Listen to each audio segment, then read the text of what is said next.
I am Lindsay Leibowitz with Greater Good Funds here with Tricia Vincent from OtterCares. And Tricia, I'd love for you to introduce yourself. Yeah, good morning, afternoon, I guess, whatever time anybody's watching this. Nice to connect with you. I'm Tricia Vincent. I work with the OtterCares Foundation. OtterCares is the philanthropic arm of OtterBox, most well known for our cell phone cases. And we do the grant making and financial giving as well as the employee volunteer programs on behalf of the company. Yeah, and tell me a little bit about what OtterCares focuses on in your grant making. Yeah, so OtterCares has long focused on K-12 education. It's something our founders are really passionate about, really investing in our future by helping education and youth. And of course, education is really broad. So underneath that, we are really focused on two things that are most important to our founders and our board, which is teaching kids to be philanthropic and give back and giving them tools to do that and know that they have time, talent, and treasure to give. And then also teaching kids about entrepreneurship and business creation and all of that, which I think they're such interesting threads and they're really true to our business. But I think with entrepreneurship and philanthropy, it's both about problem solving. So we're kind of all about teaching kids that they can solve problems and investing in programs that give them the tools to do that. Yeah, I feel like it's teaching kids to like be community members, be involved, and but then also contributing to the economy in that way too. I love those two tiers of it. Yeah, for sure. Yeah. So, I have this channel for fundraising tips and grant writing tips, and I'd love to hear your perspective of how grant applications can really stand out to board members. Yeah, I love that you have this channel because I think, so often there are so many great nonprofits with small staffs and few resources. And so something like this that they can learn from is amazing. We see lots of grant applications. And I think, I feel like sometimes people think if we're saying no, it's because we don't think your organization is good. And so I want to clear that up to begin with. Like I can't even say almost every nonprofit we hear from is doing amazing work. I mean, gosh, props to all of you for your big hearts in that work. And so it's definitely not about that. I think, there's a couple of things that really set organizations apart when they get funding from us. First is, of course, fitting our criteria. We wish we could fund everybody, but we can't. I think that's really important because I think sometimes, when a nonprofit's applying, you might think like, oh, maybe I'll just convince them. But yeah, it really has to match your mission. Yes. And that does often come through, right? Like it's, usually we can see it. And so, I think it's hard. It's competitive out there for fundraising, but really look for the funding opportunities that best fit your organization's mission and the work that you're doing. I think that's a great way to save everybody time.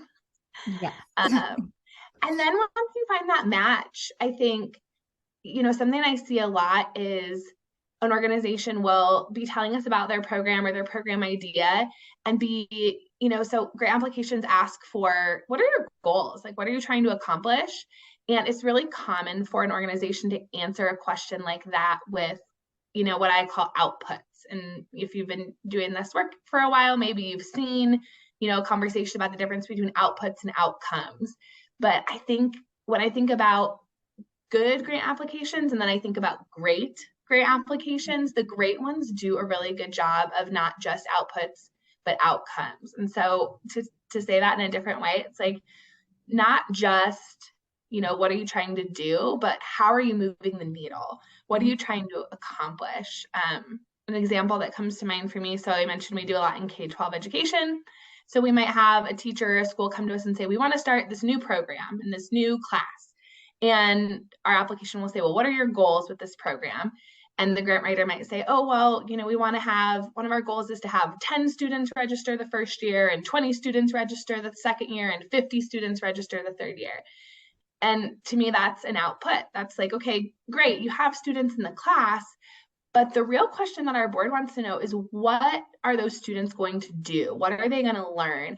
How are they going to advance the work that they're trying to do? And so what would be better to include with that is say, we hope 75% of the students that enroll in our program are, still pursuing the business idea that they came up with in the program 1 year later, or something like that. What's the change that you're trying to drive with the new program? Not just how many people are involved in it, but how are their lives changed and how is the community around them changed because of it?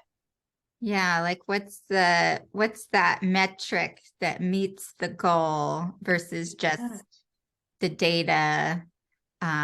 Which I love data too when I'm, coaching people. I think that's always important, but I love that description of just that really tangible how this money can help change the community or solve the problem that you're trying to solve. Well, I think, outputs are easier to arrive at than Right. outcomes, right? Like it's easy to think about, oh, we want, they're very, very measurable to your point, like usually very concrete. So it takes a little bit more work to do the outcomes, but I think that's something that a lot of funders are curious about. So if you do that work once to really understand the outcomes, it's something you can hopefully use for lots of different grant applications, not just one. Sure. Or repeat that same method of measuring in the Yeah. future as well. Yep. Yeah, that's awesome. So we were also just chatting about another way that it's really helpful in applications if you're just really clear in your language, and I'd love for you to expand upon that a little bit. Yeah. So something else, as we were talking earlier, it's like I think when you put together a grant application, and it kind of reminds me of like writing an essay in high school or college where you want to come across as really smart and your field really well. And sometimes you're writing a grant to a funder that is extremely knowledgeable in that field, but oftentimes their area of interest is maybe a little bit broader than the organization's work. And so that like those really big words, jargon, acronyms that are super specific to your field, that sometimes actually works against you instead of in your favor because they may not understand, right? Like the acronym might need more explanation than you have the character limits for. And so I think actually sometimes simpler language can be better in a grant application. And if you have someone in your network who doesn't really know about your program that you could use to proofread the application and say, hey, does this make sense to you? I think that's a good litmus test to make sure it's going to make sense to the grant reader on the board at the foundation too, if somebody that hasn't ever seen your program in action can understand, because unless you've been funded by that organization before, they probably haven't seen your program in action. And so they need to understand it simply on paper, which is sometimes easier said than done. Yeah, I think it's such a good point. I think a lot of times that language comes from people being a little bit nervous about putting the application out there and just really wanting to seem like they're so knowledgeable. Um, but yeah, it's important to understand that maybe you're an expert in your field, but the people reading it are from all different industries, um, Yeah. at least for certain applications, anyways. Yeah. And I mean, I think perhaps with like some, larger federal grants and things like that, there's maybe more expertise. But for a lot of foundations, to your point, the board is sort of, business generalists or from different areas. And so they're probably not quite as well versed in that one specific area. Yeah, exactly. One rule of thumb that us grant writers like to say is an eighth grade level. Sometimes I think that throws people back like eighth grade, oh my gosh, but it's just to that point of um, being super clear and explaining it like you would explain it to a friend that doesn't know what you're talking about. Yeah, yep. And honestly, I'm guessing everyone's format and preference is different, but like for OtterCares, we love when people use bullet points, like here's some phrase bullet point examples because it's so easy to read and digest. So, when we give people draft feedback and things like that, we're very open to that. Again, I don't want to speak on behalf of everybody, but for us, that 8th grade level, those kind of quick bullet points, that's a great format for us. Yeah, perfect. So you also have the Noco Fund funding Northern Colorado for events and sponsorships. And what do you find helpful when you get some of those applications? Or maybe I should backtrack and have you explain the Noco Fund first. Sure, yeah. I can do both of those. So like most foundations, a lot of the money that we give away is through program grants, which is a lot more of what we were just talking about. But because we're a corporate foundation, we sort of, act like companies who sponsor nonprofit events as well. And so those are like a 5K or a gala, golf tournament, and things like that. And so from the outset of OtterCares, our founders felt like it was important for us to be in that space as well, just in terms of being a good member of the community. And so those grants are a smaller portion of the work that we do. Well, larger in volume. Like we sponsor over 100 events a year, but the dollar per grant is smaller. And so something, Lindsay, that you and I talked about that's sort of unique in this space for us, but I think is so impactful is that we're looking at the fundraising effectiveness of the event in those applications oftentimes. So, are you spending a reasonable amount of money compared to the amount that you're raising? For us, we want to see a cost per dollar raised of 50 cents or less. So if you're, bringing in a gross income of $5,000, we're hoping that your expenses are 2,500 or less. And that's kind of the minimum, right? Like the better that you do with your event fundraising, generally the higher you score in our process. So I find a lot of organizations that we talk to are thinking about events from a marketing, like logo presence standpoint for the funder. And some companies may be thinking about that as well. But for us, it's really like, we're investing in the event to help you raise money for your cause, or sometimes awareness for your cause. And so we want our dollars to be used in that way to make sure that the money that you take in and the effort that your team puts into putting on that event is going to yield, a really solid income and positive results for the organization.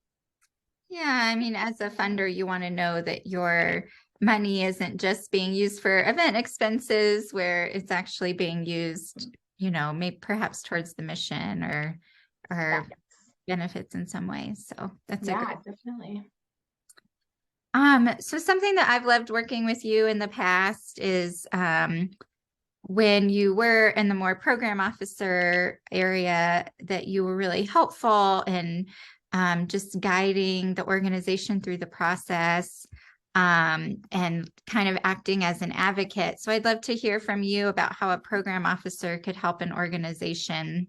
Yeah. So that was a role like earlier on in my nonprofit career journey that I didn't know existed at foundations, right? As this program officer, we call it a grants administrator on our team now, my colleague Lucy, who works on my team. But it's sort of like a coach, right? On the side of the funder, like to help the grantee through the process. So if you're, reaching out to an organization that has a program officer, someone in that role that's willing to talk with prospective grantees, they really want to help you. So for us, there's a pre-application to kind of get started, or some organizations consider it like a letter of intent, but just kind of an initial, hey, we're thinking about writing a grant to you, and here's our idea. Grant writing is time consuming, right? Like we're talking about outputs and outcomes and using great language and proofreading, all of that. And so, it might take 10, 15, 20 hours to put together a grant application or more. A program officer wants you to be successful. They want you to submit a grant application that is going to be funded. And so asking them for input and advice on the front end before you put all that time into the grant application is super helpful. And they can help provide clarification on, what does this part of the funding parameter really mean? Or like I shared, we like bullet points. Some organizations might not, but what an efficient way to use the space that you have available to you. A program officer you should think of as someone who's in your corner and wants to help you get funded if your idea matches what their board is looking for. So reach out, ask them, ask us. We're here to help. Yeah, it's such a helpful resource. I mean, why not get that advice kind of from the source of exactly what you're looking for. So Yeah. I always found that I very. feel like I hear sometimes like some organizations aren't, as proactive about providing feedback, or they don't have the bandwidth to be in those. But my thought is like it doesn't hurt to ask. If you send an email to an organization and you don't hear back, you're not any further behind than you were if you didn't ask. And if you do ask and they give you feedback, you're further ahead probably. Yeah, that's a great point. Do you have any other tips to share? Oh my gosh. Any other things? Just quick little nuggets that come to mind. Yeah, I feel like I could share all kinds of things, but I think the big ones are what we've covered, right? Like I suppose what I would say is this. Funders, just like nonprofits, we want to see impact. Like I think of it as partnership. Sometimes there's a weird dynamic between a grantee and a grant maker, but I think if you're doing it well, everybody's trying to move the needle and trying to create good impact. And so, think of grant making and grant seeking as building relationships, right? Like we're all in this work together. We're trying to make a difference. And so, when you're putting together an application, you're building a relationship with that funder that you're hoping to get funding from. You're wanting them to be on your side and to be in the work together. And, so I think coming at it from that perspective at the outset is really helpful, and then building from there. Yeah, I love that because it really is a partnership. You both have these missions, and one is doing the work to get to that mission, and one is providing the funding for the mission. So it really is a partnership and working together. Yep, definitely. So so how can people find you, or if nonprofits are looking for funding, how do they go about that? Yeah, so for us, we fund in Larimer County and Weld County of Colorado. So if you're in one of those areas, the Noco Fund, so our event sponsorships are available to any nonprofit. And then our program grants, which is our impact fund, are more specific to K-12 education or nonprofits that serve K-12 education. We have a website, OtterCares.org. So all the information about our grants is there. The other thing that I would say is if you're not in that funding area, something I share with people a lot, and Lindsay, I'm guessing you do too, is libraries are an excellent resource for nonprofit like funding opportunities. So if we're not in your area, but you're looking for other stuff, I've found through public libraries just great resources and database to find other funders that are in your area. Yes, yeah. Foundation Center Online is my favorite, and they do usually offer that at libraries. I know the Loveland Library has it. Yep, and Poudre River Library District in Fort Collins has a subscription to Foundation Online. Or maybe I misspoke. It might be that one in Fort Collins is the closest. Yeah, I think that is.